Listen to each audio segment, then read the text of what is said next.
சம்பத் அவர்கள் வந்து இந்த விடுதலை படங்கள் நக்சல் இயக்கத்தை வந்து ஆதரிக்குது, அதை வந்து தடை செய்யணும்னு சொல்லியிருக்காரு. எப்படி பார்க்கணும்?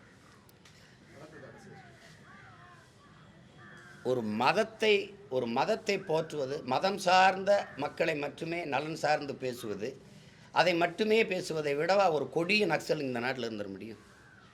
நக்சலுங்கிறது புனிதமான சொல். அதை போய் நீங்கள் திருப்பி பேசிக்காதீங்க. நீங்கள் நக்சல் எப்படி உருவானான்னு சொல்லுங்கள். இதில் காட்டப்படுற நக்சல்னா, இந்த படம்ங்கிறது இங்கே பாருங்கள், ஒரு போராட்டக்காரன், ஒரு போராளி எங்கே வாரான், இவன் ஏன் கத்துறான்னா சும்மா கத்துவானா? வலிக்கிறதுனால கத்துவான், ஒன்று பசித்து கத்துவான், வலியினால் கத்துவான், அப்படி தானே? அப்போ அது ஏன் கத்துறாங்கிறத நீங்கள் கேட்காம கத்துறான், சும்மா கத்துறான், பைத்தியக்கார மாதிரி கத்திக்கிட்டு இருக்கான், அப்படி பார்த்தா நீங்கள் ஒவ்வொன்றுக்கும் இந்த நாட்டில் இருக்கிற நகர்ப்புற நக்சலுங்கிறீங்க, நக்சலுங்கிற கட்டமைக்கிறீங்க, பிரிவினைவாதிங்கிறீங்க, டெரரிசம்ங்கிறீங்க, சாவனிசம்ங்கிறீங்க, மாவோயிஸ்ட்டுங்கிறீங்க. இவனுடைய பிறப்பு என்ன தம்பி? இவனுடைய பிறப்பு என்ன? இதையெல்லாம் கற்பிக்கிறது யார்? அதிகாரம்ங்கிறது என்ன? இரக்கமற்ற குணமும் அரக்க மனமும் கொண்டது தான் அதிகாரம். அதுக்கு காதுகளே கிடையாது, அது கண் இருக்குது, கண்ணீர் கிடையாது. அகன்ற வாயும் நீல கால்களும் தான் உண்டு.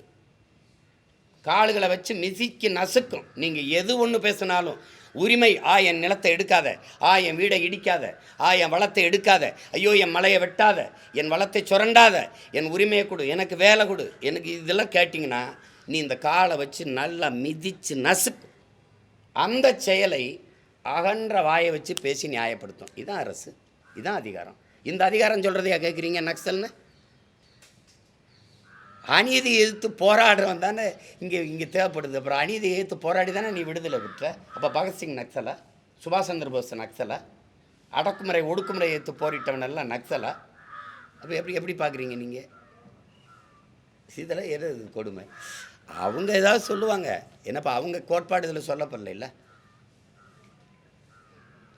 அவங்க கோட்பாடு சொல்லப்படல. ஒரு வேளை அவங்க கருத்துக்கள் இதில் சொல்லப்பட்டிருந்தால் ஆக சிறந்த படம்னு சொல்லுவாங்க. இது அடக்குமுறை ஒடுக்குமுறைக்கு எதிரான கிளர்ச்சியை சொல்லுது, போராட்டத்தை கற்றுக் கொடுக்குது, உயிரை விட உரிமை மேலானதுங்குது. நாங்கள் ஏற்றுக்கொண்ட தத்துவங்கள் என்ன? சரணடைஞ்சு வாழ்வதற்கு சண்டையிட்டு சாகலாம், அடிமை வாழ்வினும் உரிமை சாவு மேலானது. இந்த கோட்பாட்டில் வளர்ந்த பிள்ளைகள்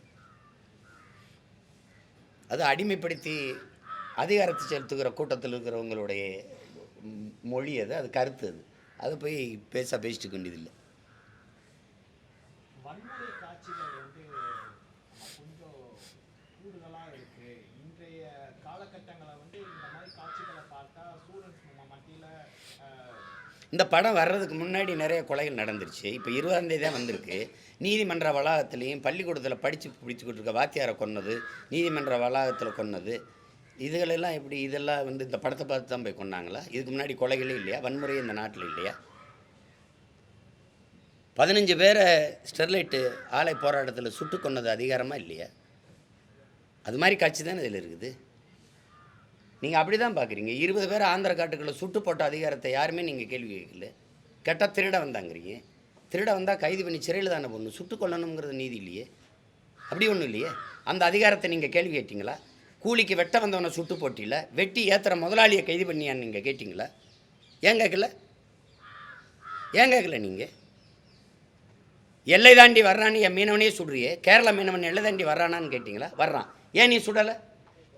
ஏன் நீ கைது பண்ணல? அப்போ எல்லை தாண்டி வர்றவன் மீனவங்கிறதுல அவன் பிரச்சனை, தமிழனுங்கிறதான் பிரச்சனை. இப்போ நான் கேட்குற மொழி புரியுதா? அப்போ என் வழி உங்களுக்கு உணர முடியும். அப்புறம் இது வந்து கற்பனையில் எடுக்கப்பட்டிருக்கா? சொல்லுங்கள், எடுக்கப்பட்டிருக்கா? நீங்கள் வீரப்பனை தேடுற வேட்டையில் எத்தனை நூற்றுக்கணக்கான பெண்களை வன்புணர்வு பண்ணீங்க? எவ்வளோ பேரை காணா பணமாக்குனீங்க? அப்போ யாரு? அது தெரியாது. இது வந்து முதலமைச்சர் பார்க்குறதுக்கு எடுக்கிறதில்ல, ஒவ்வொரு குடிமகனும் பார்க்குறதுக்கான படம் இது. அது தானே அப்படி தானே எடுத்துருக்குது. அவர் பார்க்கலாம், நேரம் இருந்தால் பார்க்கலாம். அது எல்லாரும் பார்க்குறது தானே எடுத்துருக்கு படத்தை. யாரும் பார்க்கக்கூடாத கருத்தை ஒன்றும் தம்பி எடுத்து சொல்லியில்லை, யாருக்கு எதிரான கருத்தை ஒன்றும் சொல்லியில்லை. நடந்த சின்ன நிகழ்வுகள், இந்த தமிழ்நாட்டில் நடந்த நிகழ்வுகள், எங்கெங்கே நடக்கிற மானுட குலத்திற்கு ஏற்படுகிற இன்னல்கள், அதை எதிர்த்து போராடிய போராட்டங்கள், அது எல்லாமே இந்த கதையில் வெளிப்படுதில்லை. அதை தான் நீங்கள் பார்க்கணும். பெரியாரின் வழி வந்து திராவிட கால ஆட்சியில் வந்து நம்ம 50 ஆண்டு ஆட்சியில் வந்து நிறைய கொலைகள் நடந்திருக்கு அப்படின்னு சொல்லி பாலசுப்ரமணியன் சொல்றாரு. அது மறுக்க முடியாது. இந்த பெருமையை வந்து சாதியில் வச்சது தான் பிரச்சனை. இந்த இந்த இனத்திற்கு எப்படின்னா, திட்டமிட்டு மொழிப்பற்று இனப்பற்று சாகடிக்கப்பட்டு சாதிப்பற்று மதப்பற்று ஊற்றப்பட்டதுனால எல்லா பெருமையும் இதுக்குள்ளே இருக்குதுன்னு வச்சுட்டதுனால அது போதை. அது ஐயா பெரியார் அவர்களே சொன்னது தான், மார்க்ஸ் போன்ற மேதைகளும் சொன்னது தான். இந்த கள்ளு சாராயம் மற்ற போதைப் பொருளாக அது குடித்தா தான் ஏறும், தொட்டு நாக்கில் வச்சா தான் ஏறும். இந்த சாதி மதமும் சொன்ன உடனே ஏறிடும். கள்ளு சாராயம் குடித்தவன் வந்து படுத்து எந்திரிச்சானா தெளிஞ்சிருது. ஆனால் சாதி மத போதை ஏறினா செத்து பாடையில் போய் சுடுகாட்டில் அடக்கம் பண்ணாலும் போகாது. ஏன்னா ஒவ்வொரு சாதிக்கும் சனி அடக்க சுடுகாடு இடுகாடு இருக்குது. செத்து அடக்கம் பண்ணி கல்லறையில் கூட நீங்கள் சுப்பிரமணிய நாடார், ஆறுமுகத்தேவர், உங்களுக்கு தெரியும், இப்படி இப்படி ஒவ்வொரு பேர் இருக்குது. அப்போ அங்கே அந்த கல்லறையில் கூட அந்த சாதி தொங்கிக்கிட்டு இருக்குது. அது அப்போ அதனால தான் இது ஒரு கொடிய நோயாகி போயிடுச்சு. அந்த சாதி மேலே ஒரு பெருமையை வச்சதுனால எது செத்தாலும் சரி தன் சாதி செத்துறக்கூடாது, எது செத்தாலும் சரி தன் மதம் செத்துறக்கூடாது அப்படிங்கிறதுனால இந்த கொலை விழுகுது. அது எங்கேருந்து ஆரம்பிக்கணும்னா, வகுப்பறையிலிருந்து, அறிவு கருவறையிலிருந்து, அந்த பிஞ்சு நெஞ்சுகளில் இருந்து நல்விதைகள் தூவப்பட்டு அது வரும்போது தான் அது சரியாக வரும். அதுக்கான இது இல்லை, நம்மகிட்ட அப்படி அமைப்பு இல்லை. அது இந்த ஆணவ படுகொலைன்னு நீங்கள் சொல்கிறீங்க. இப்போ சாதிய கொலைகள் எல்லாமே நிறைந்த போதையில் நிகழ்த்தப்படுது. சமூகத்தை வந்து சாதி தான் மரியாதை. பழனிவாரதி அவர்கள் சொன்னது தான், சாதி தான் சமூகம் என்றால் வீசும் காற்று விஷமாகட்டும் தான் சொல்ல தோணுது. சாதியில் தான் பெருமைன்னு வச்சுட்டதுனால நம்ம பொண்ணு அவனை கட்டிட்டு போயிடுச்சுன்னா நம்ம எப்படி சமூகத்தில் தலை காட்டுறது? இது ஒரு கர்மம் இருக்குல்ல இங்கே. அதுக்கு தான் இந்த கொலைகள் நடக்குது. அதை கடும் சட்டம் மூலமாக தான் ஒழிக்கணும்.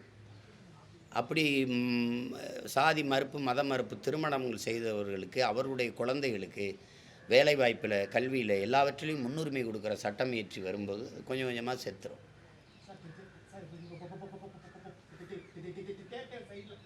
பாப்கார்ன் வந்து 15% ஜிஎஸ்டி வந்து போட்டிருக்காங்க. இப்போ யாராவது மக்களுக்கான மூவி பண்ணுறீங்க, தியேட்டருக்குள்ளே போனாலே 15% பாப்கார்ன் சொன்னோன்னா பாதி பேர் வந்து எதுக்கு சார்னு கேட்கக்கூடிய கேள்விகளாக நாங்கள் ஊடகத்தில் பதிவு பண்ணிட்டு இருக்கோம்.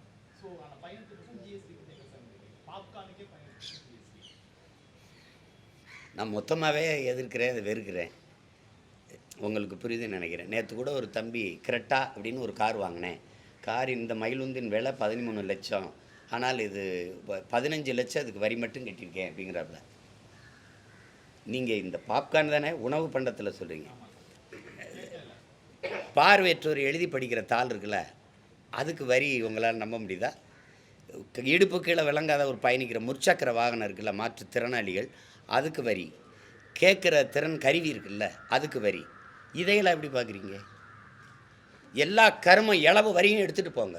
அந்த வரி வருவாய் இருக்குல்ல, என்னவா இந்த மக்களுக்கு திருப்பி வருதுன்னு ஒரே ஒரு தடவை சொல்லுங்கள். அதை தான் நான் பல காலமாக கேட்குறேன். இந்த நாடை நீங்கள் எப்படி பார்க்குறீங்க? குழந்தைகள் சாப்பிட்ற பிஸ்கட்டுக்கு 18 விழுக்காடு வரி, தங்க பிஸ்கட்டுக்கு 3 விழுக்காடு தான் வரி. அந்த 3 விழுக்காடு வரியை விதிக்கலாமா வேணாமாங்கிற விவாதம் 3 நாள் நடந்ததுன்னா உங்கள் யாரால் நம்ப முடியுதா? யாராலே நம்ப முடியுதா? இப்போ யாருக்கான அதிகாரம் கட்டமைக்கப்பட்டிருக்குன்னு பாருங்கள். பாப்கார்னையும் விட கொடுமையெல்லாம் இருக்குது.